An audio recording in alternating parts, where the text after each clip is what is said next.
Good morning everyone. So here we are starting a Lucent GK's Biology a new series of जीव विज्ञान। यहाँ पर हम जीव विज्ञान के बारे में पढ़ेंगे और जो हमारा फर्स्ट चैप्टर है दैट इज जीवों का वर्गीकरण और प्लस हम उसके साथ ही यहाँ पर बायोलॉजी के इंट्रोडक्शन की बात करेंगे and this book is very good for all competitive exam. So let's start.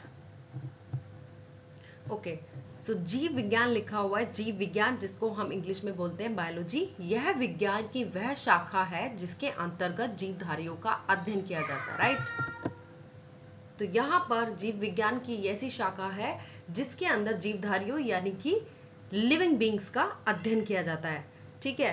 तो लिविंग बींग्स का अध्ययन या कहेंगे जीवधारियों का अध्ययन किया जाता है। बायोलॉजी, बायो का अर्थ है जीवन, बायो मीन्स होता है बेसिकली लाइफ, राइट। तो जीवन हो गया बायो का मतलब एंड लोगोस का अर्थ होता है स्टडी करना, ठीक है। तो जीवन की स्टडी को ही, जीवन के अध्ययन को ही हम क्या बोलते हैं, बायोलॉजी कहते हैं।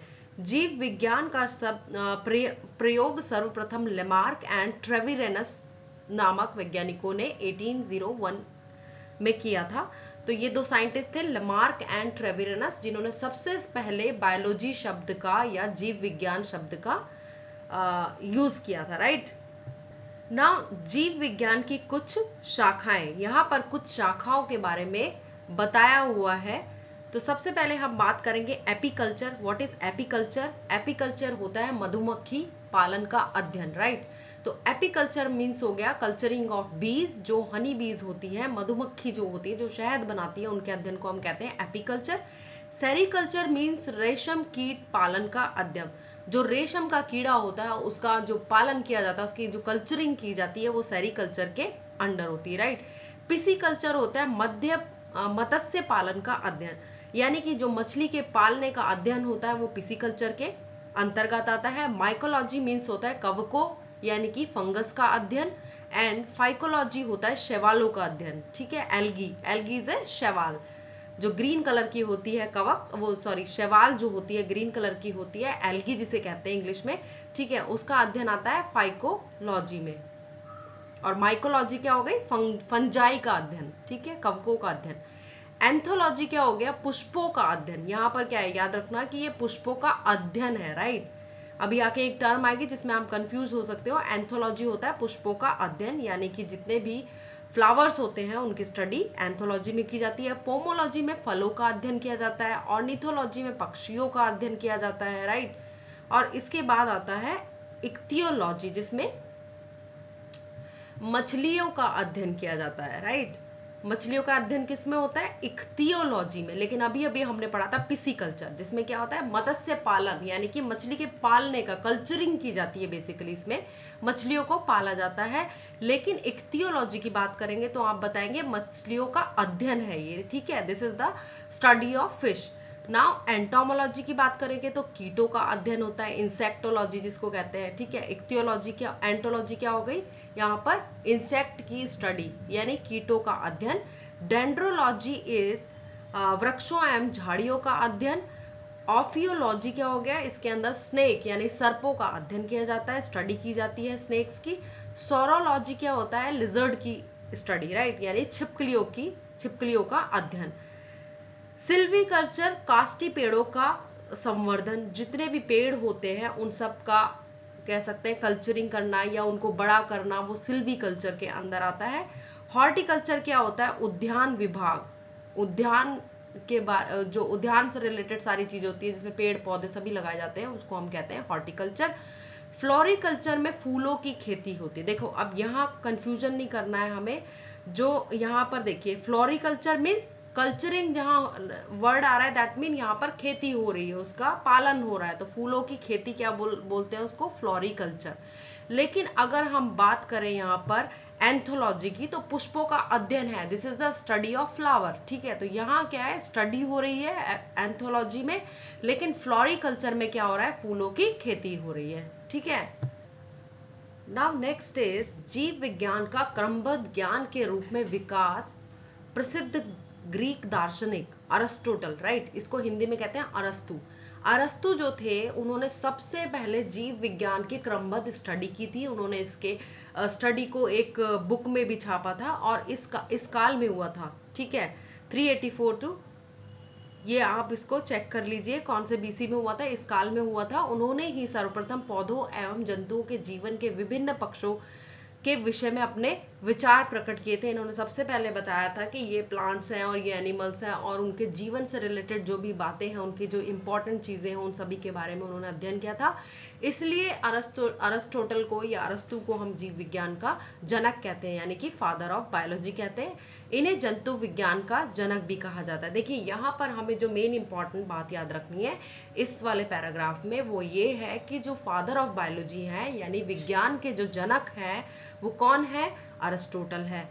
लेकिन अगर हम बात करेंगे कि जो जंतु विज्ञान है, ठीक है, एक तो है जीव विज्ञान यानी बायोलॉजी, और एक हो गया जंतु। जीव विज्ञान में भी देखो, जीव विज्ञान में दो चीजें आती हैं, या तो वो प्लांट है, क्योंकि प्लांट भी जीवित होते हैं तो जीव विज्ञान में आएंगे, लेकिन एनिमल भी जीवित होते हैं तो वो भी जीव विज्ञान में आते हैं। लेकिन स्पेशली देखो, इनको फादर ऑफ बायोलॉजी यानी जीव विज्ञान को जनक तो कहा ही गया है, लेकिन इनको जंतु विज्ञान का जनक भी कहा जाता है, फादर ऑफ जूलॉजी, क्योंकि इन्होंने बहुत ज्यादा गहरी स्टडी की थी एनिमल्स के ऊपर, इसलिए इनको कहते हैं फादर ऑफ जूलॉजी।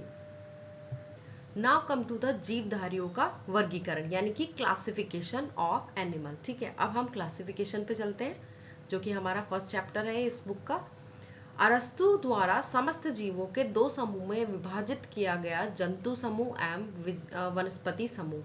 जो अरस्तु थे साइंटिस्ट, उन्होंने क्या किया था कि जितने भी जो जीव थे, जो अर्थ पर जीव हैं, उनको दो भागों में बांटा। एक जंतु समूह बोला उन्होंने, एक वनस्पति समूह बोला, और भी इन्होंने बहुत सारी क्लासिफिकेशन की थी, बहुत काम किया था इन्होंने बायोलॉजी में। ठीक है, तो उन्होंने ये भी बताया था कि जितने भी जो जीवधारी होते हैं बेसिकली, उनको जो एनिमल्स हैं उनको भी इन्होंने, जिनमें जिनका रेड ब्लड है, लाल रक्त है, उनमें, और जिनका लाल रक्त नहीं है उनमें भी इन्होंने डिवाइड किया था। तो काफी कुछ काम किया था, but we will not go into the deep.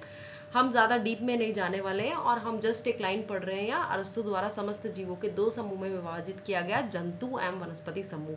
इन्होंने दो समूह बनाए पूरे जीवों के, एक हो गया जंतु जिसमें एनिमल थे, वनस्पति जिसमें प्लांट्स थी। अब लीनियस ने भी अपनी पुस्तक सिस्टम ऑफ नेचर में संपूर्ण जीवधारियों को दो जगतों, पादप जगत एंड जंतु जगत यानी एनिमल किंगडम में विभाजित किया। ठीक है, अब इसके बाद एक साइंटिस्ट आए लीनियस। उन्होंने भी काफी अच्छा काम किया था इसमें वर्गीकरण में, और उन्होंने अपनी बुक में लिखा था, सिस्टम ऑफ नेचर में ये छापा था कि जितने भी जीवधारी हैं, संपूर्ण जीवधारियों को इन्होंने दो भागों में बांटा। एक को बांटा इन्होंने पादप जगत, जिसके अंदर सारे प्लांट्स आते हैं, पेड़ पौधे आते हैं, और दूसरा था जंतु जगत, जिसके अंदर सारे एनिमल्स आते हैं। ठीक है, लीनियस के वर्गीकरण की जो प्रणाली शुरू की, उसी से आधुनिक वर्गीकरण प्रणाली की नींव पड़ी। लीनियस ने जो क्लासिफिकेशन शुरू किया था, उसी के बाद से, मतलब मेन जो नींव थी क्लासिफिकेशन की, वो लीनियस के द्वारा डाली गई थी, और उसी के बेस्ड पे बाद में आधुनिक वर्गीकरण जो वर्गीकरण हुआ, क्लासिफिकेशन जो आगे विकसित हुआ या बना, जो डेवलप किया गया, वो इन्हीं की प्रणाली के बेस पे था, इसलिए इन्हें आधुनिक वर्गीकरण का पिता कहते हैं। ठीक है, आधुनिक वर्गीकरण का पिता means father of modern taxonomy, because इन्होंने ही नींव डाली थी क्लासिफिकेशन की। नाउ कम टू द जीवधारियों का पांच जगत क्लासिफिकेशन। अब देखिए, पहले तो दो जगत वाला क्लासिफिकेशन आया। दो जगत के क्लासिफिकेशन में आपने पढ़ा कि दो जगत थे, वो एक था प्लांट और दूसरा था एनिमल। ठीक है, यानी कि पादप जगत और जंतु जगत। लेकिन उसके बाद आया 5 किंगडम क्लासिफिकेशन। परंपरागत द्विजगत वर्गीकरण का स्थान अंततः विट्टेकर द्वारा सन 1969 ईस्वी में प्रस्तावित 5 जगत प्रणाली ने ले लिया। अब देखो, पहले आया दो जगत वाला क्लासिफिकेशन, अब उसके बाद एडवांस आया। अब ऑब्वियस ही बात है, कोई एडवांस चीज अगर आती है तो वो ज्यादा पॉपुलर होती है, क्योंकि उसमें बहुत सारी चीजें बताई गई है। ठीक है, और ये किसने किया? विट्टेकर ने किया। विट्टेकर साइंटिस्ट ने, ये लीनियस के बाद ये आए विट्टेकर। इन्होंने 5 जगत प्रणाली बताई। इनके अनुसार समस्त जीवों को निम्नलिखित 5 जगत किंगडम में वर्गीकृत किया गया। इन्होंने 5 किंगडम बताए। फर्स्ट इज मोनेरा, दूसरा प्रोटेस्टा, थर्ड इज पादप, ठीक है, फोर्थ इज कवक एंड फिफ्थ इज जंतु। यानी मोनेरा हो गया, प्रोटेस्टा हो गया, प्लांट हो गया, फंजाई यानी कि कवक, और जंतु यानी एनिमल। ठीक है, now come to the detail of this classification.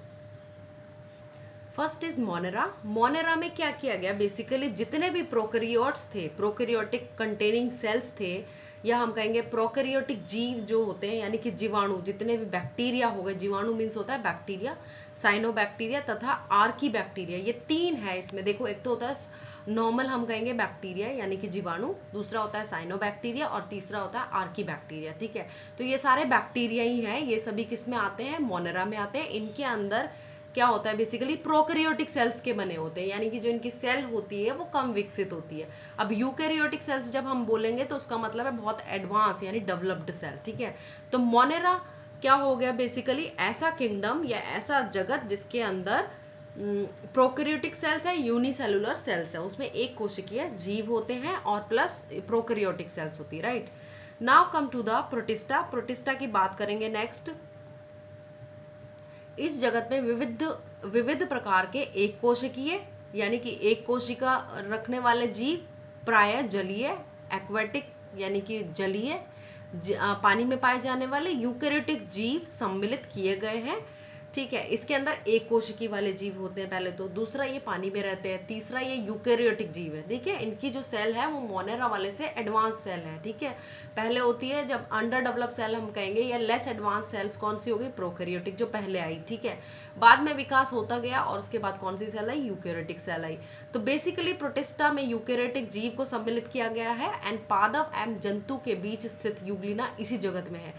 जो एक जैसे हम कहेंगे प्लांट यानी पादप और जंतु यानी एनिमल, उन दोनों के बीच की जो कड़ी है बेसिकली उसका नाम है यूग्लिना या येग्लिना लिखा है, दिस इज यूग्लिना, और वो किस में होती है, प्रोटिस्टा के अंदर ही आती है। ठीक है, अब यहाँ इसके लक्षण, इसके जो कैरेक्टरिस्टिक फीचर हम कहेंगे, सिम्टम्स कहेंगे, वो क्या है, ये दो प्रकार के जीवन पद्धति प्रदर्शित करता है, यानी कि इसमें दो तरह का जीवन की जीने की शैली होती है, कह सकते हैं। जैसे कि ये प्लांट की तरह भी सर्वाइव करता है और एनिमल की तरह भी। ठीक है, कैसे, जब सूर्य के प्रकाश में स्वपोषित एवं प्रकाश के अभाव में इतर पोषित इसके अंतर्गत साधारणतः प्रोटोजोआ आते हैं। ठीक है, अब क्या कह रहा है वो कि जो सूर्य के प्रकाश में ये क्या करते हैं, स्वपोषित यानी कि अपना भोजन स्वयं बनाने वाले, स्वपोषित मीन्स अपना भोजन स्वयं बनाने वाले, यानी कि ये क्या करते हैं, फोटोसिंथेसिस प्रक्रिया यानी कि प्रकाश संश्लेषण की क्रिया द्वारा अपना भोजन खुद बनाते हैं, क्योंकि इसमें क्लोरोफिल पिगमेंट होता है। तो ये किसका कैरेक्टरिस्टिक फीचर है, ये है पादप जगत का। राइट, तो खुद का भोजन कौन बनाते हैं, पादप बनाते हैं, तो इनमें ये वाली जीवन शैली भी होती है। लेकिन अगर सनलाइट नहीं है, प्रकाश नहीं है, ठीक है, तो उसमें ये क्या करते हैं, ये दूसरे जीवों को खाकर, लाइक एनिमल्स की तरह भी अपना जीवन जीते हैं। एनिमल क्या करते हैं, दूसरे जीवों पे निर्भर रहते हैं खाने के लिए। ठीक है, now come to the plants. Plant की बात करेंगे। इस जगत में प्राय सभी रंगीन, कलरफुल, बहुकोशिकीय, एक से ज्यादा कोशिकीय वाले प्रकाश संश्लेषी उत्पादक जीव सम्मिलित है। ठीक है, अब प्रकाश संश्लेषी हमने पढ़ा है, जो स्वपोषी होते हैं यानी कि फोटोसिंथेसिस करने वाले जीव प्रकाश संश्लेषी कहा जाता है, वो खुद का भोजन खुद बनाते हैं। तो बेसिकली आपने देखा होगा सारे पादप अपना भोजन खुद बनाते हैं। ठीक है, प्लांट जगत में सारे पादप अपना भोजन खुद बनाते हैं, इसलिए हम उसको कहते हैं स्वपोषी। ठीक है, और ये कैसे होते हैं प्लांट, बहुकोशिकीय, एक कोशिका के नहीं बने होते, ये बहुत सारी कोशिकाओं के बने होते हैं। शैवाल, मांस, पुष्पीय तथा अपुष्पीय बीजीय पौधे इसी जगत के अंदर आते हैं। ठीक है, अब इसके अंदर देखो शैवाल क्या होता है, जो एल्गी या काई होती है बेसिकली उसको हम कहते हैं शैवाल, जो काई होती है। ठीक है, मांस, पुष्पीय, अपुष्पीय, जितने भी पुष्प यानी फ्लावर, फ्लोरल प्लांट, और जिनमें फूल नहीं आते ऐसे प्लांट, और बीज वाले पौधे इसी जगत के अंतर्गत आते हैं। ठीक है, प्लांट में एक्चुअली सारे प्लांट होते हैं, प्लस इन्होंने यहाँ लिख दिया शैवाल, यानी कवक भी इसी में आता है। कवक क्या होता है बेसिकली, वो काई जिसे कहते हैं शैवाल। ठीक है, नाउ कम टू द कवक।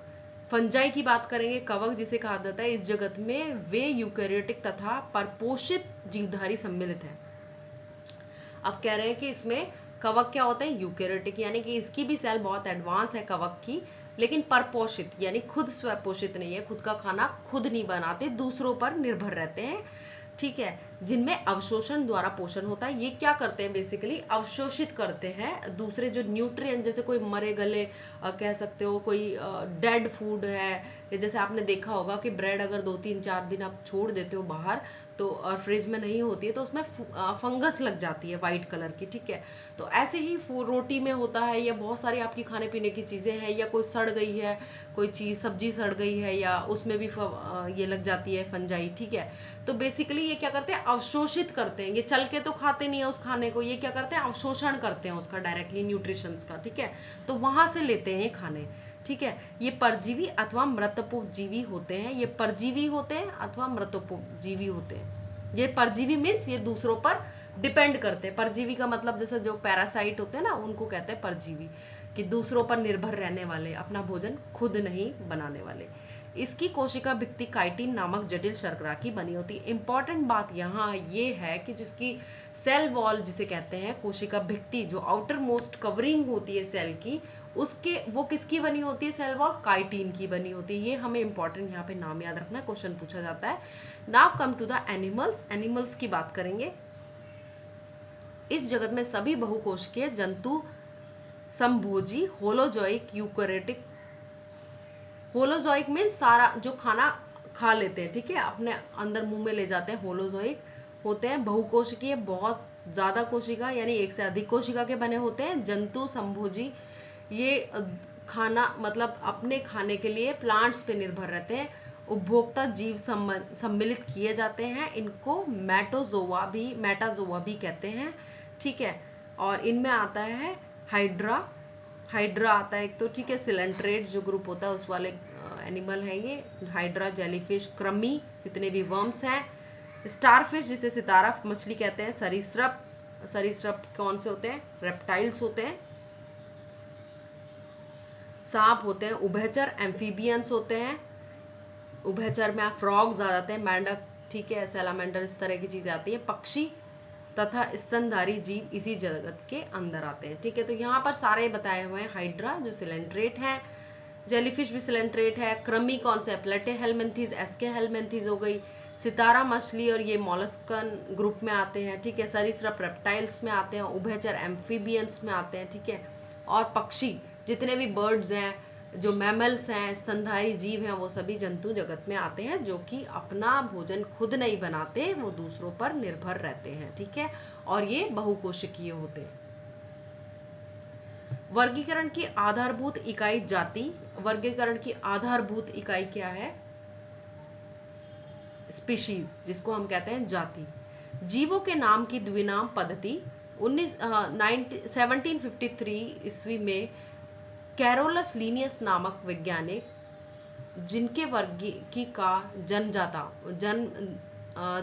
कहा जाता है, फादर ऑफ टेक्सोनॉमी, जो हमने पहले पढ़ा था, इन्होंने ही क्या किया था, सबसे पहले क्लासिफिकेशन शुरू किया था, प्लांट और एनिमल किंगडम में डिवाइड किया था पूरे जीवों को,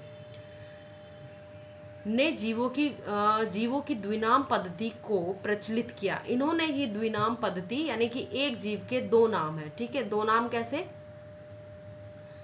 लैटिन भाषा में दो शब्दों से मिलकर बनता है। पहला शब्द जो होता है वो कहलाता है वंश नाम यानी जेनेरिक नेम, तथा दूसरा नाम स्पीशीज यानी जाति नेम। तो जब देखो यहाँ पर अगर हम मैग्नीफेरा इंडिका बोल रहे हैं, मैग्नीफेरा क्या है, indica, this is the scientific name of the mango. आम का क्या है, वैज्ञानिक नाम है ये मैग्नीफेरा इंडिका। तो पहला नाम जो होता है बेसिकली जेनेरिक यानी कि ये वंश को बताता है, और दूसरा नाम इसका स्पीशीज को बताता है, राइट। तो यहाँ पर ये जो द्विनाम पद्धति जो इन्होंने शुरू की थी, लीनियस ने शुरू की थी, ठीक है, जिन्हें फादर ऑफ टेक्सोनॉमी कहा जाता है, द्विनाम पद्धति इन्होंने बताई थी। पहला नाम क्या हो गया, वंशज, वंश को रिप्रेजेंट करेगा, और दूसरा ये होता है जो नाम वो जाति को रिप्रेजेंट करता है यानी स्पीशीज कहलाता है। वंश तथा जाति नामों के बाद उस वर्गी की विधि वैज्ञानिक का नाम लिखा जाता है जिसने सबसे पहले उस जाति को खोजा था, एंड जिसने इस जाति को सबसे पहले वर्तमान नाम प्रदान किया। जैसे मानव का वैज्ञानिक नाम होता है होमो सेपियन लिन, ठीक है, वैज्ञानिक नाम है पूरा होमो सेपियन लिन। वास्तव में होमो उस वंश का नाम है, ठीक है, वंश का नाम क्या है, होमो हो गया, जाति का नाम क्या हो गया, सेपियंस हो गया। एंड लिन वास्तव में लीनियस शब्द का संक्षिप्त रूप है। इसका अर्थ है कि सबसे पहले लीनियस ने इस जाति को होमोसेपियन नाम से पुकारा था। ठीक है, लीनियस जो साइंटिस्ट थे जिन्होंने द्विनाम पद्धति दी थी, उन्होंने ही होमोसेपियन का नाम दिया था। सबसे पहले उन्होंने होमोसेपियन बताया था। ठीक है, होमोसेपियन क्या है, वैज्ञानिक नाम है। तो होमोसेपियन किसका वैज्ञानिक नाम है, मानव का, इंसान का। ठीक है, तो मनुष्य का लिखा है मैन, मनुष्य। वैज्ञानिक नाम क्या है, होमोसेपियन। लिन भी लिखते हैं आगे, लिन क्या है, साइंटिस्ट का नाम है जिन्होंने इसको सबसे पहले नाम दिया था, होमोसेपियन, राइट। तो ये होमो हो गया वंश, स्पीशीज हो गई सेपियन यानी जाति। मेंढक का हो गया राना टिग्रीना, बिल्ली फेनिस डोमेस्टिका, कुत्ता कैनिस फैमिलियरिस, गाय बॉस इंडिकस, एंड मक्खी मस्का डोमेस्टिका, हाउस फ्लाई जिसे कहते हैं हम, mango Mangifera indica, rice Oryza sativa, wheat Triticum aestivum, pea Pisum sativum, and चना साइसर एरिटिनम, राइट। सरसों हो गया ब्रासिका कैम्पेस्ट्रिस।